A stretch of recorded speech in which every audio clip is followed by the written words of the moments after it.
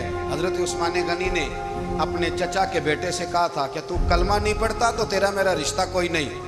بلال حبش سے آیا ہے پر میرے نبی کا غلام ہے تو سگے بھائیوں سے بھی آگے ہے. ہزاروں قومیں وجود میں آئیں دہر میں خوش کو تر کے رشتے سے، پر ہم نے بنیاد دوستی رکھی یاد خیر البشر کے رشتے سے. اپنی ملت پر قیاس اقوام مغرب سے نہ کر، خاص ہے ترکیب میں قوم رسول ہاشم. کچھ خیال کرے، پہلا تعارف دین ہے، اگر دین نہیں تو پھر کسی وطن کی کوئی ضرورت. اس لیے کہ پاکستان کا تصور اقبال نے پیش کیا نا، تو اقبال کہنے لگے ان تازہ خداؤں میں بڑا سب سے وطن ہے جس کو تم بت بنا کے پوجتے ہو.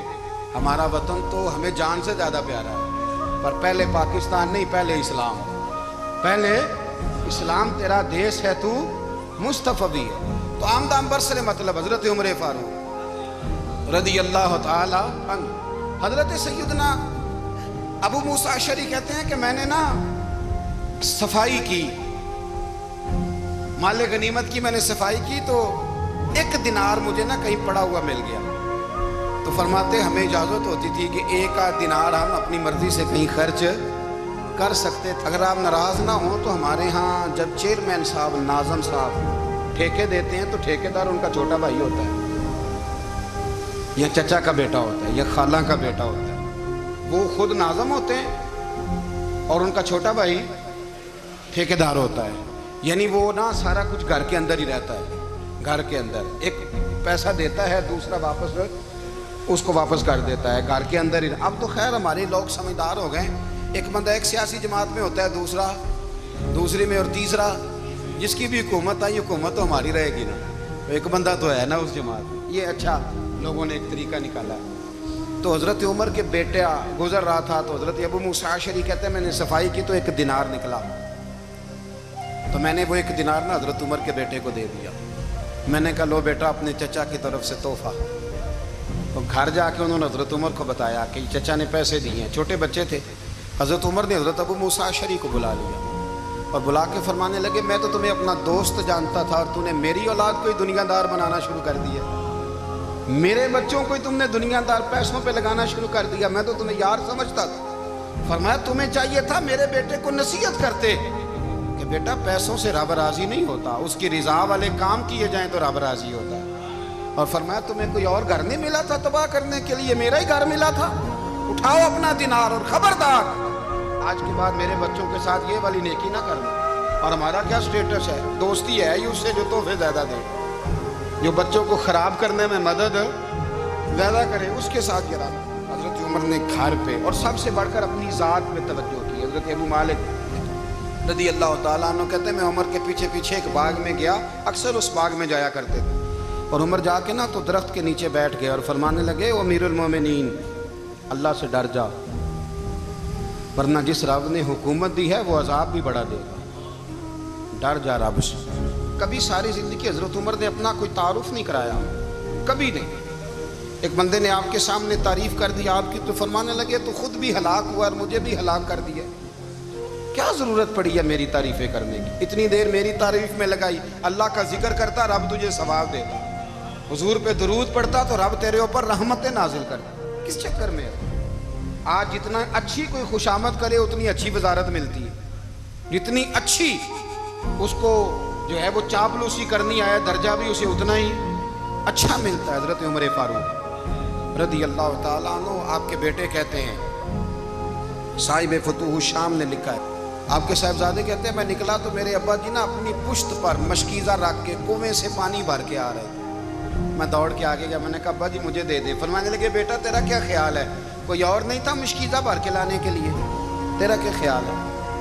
ابا جی بڑے لوگ تھے پر آپ کیوں اٹھا رہے ہیں؟ فرمانے لگے نفس نا ذرا میرا بڑا ہو گیا تھا، اسے ذرا ذلیل کر رہا ہوں، ذرا اپنا محاسبہ کر رہا ہوں. یہ مجھے کہہ رہا تھا تو بڑی چیز ہے، تو میں نا ابھی مشکیزہ گھر رکھ کے آؤں گا، پھر تیری ماں نے مجھے کہا ہے کہ گھر میں لکڑیاں کوئی نہیں جلانے کے لیے، پھر میں جنگل سے لکڑیاں کاٹ کے لاؤں گا. اب میں امیر المومنین بن کے نا تو میرا نفس تھوڑا بڑا ہو گیا. اب یقین کریں ہمارا آزما خراب ہو جاتا ہے جب تک ہمارا تعارف صحیح نہ ہو، ہمارا تعارف ٹھیک نہ ہو. میں یہ ہوتا ہوں، میں وہ ہوتا ہوں. چھوڑ، مٹی دیں تے مٹی رہنا ہی، مٹی دیں تے ਮਿੱਟੀ ਦਾ ਤੇ ਮਿੱਟੀ ਰਹਿਣਾ ਹੀ ਐਵੇਂ ਕਾਦੀ ਬੱਲੇ ਬੱਲੇ ਅੱਜ ਮਿੱਟੀ ਦੇ ਉੱਤੇ ਬੰਦਿਆ ਤੇ ਕੱਲ ਮਿੱਟੀ ਦੇ ਥੱਲੇ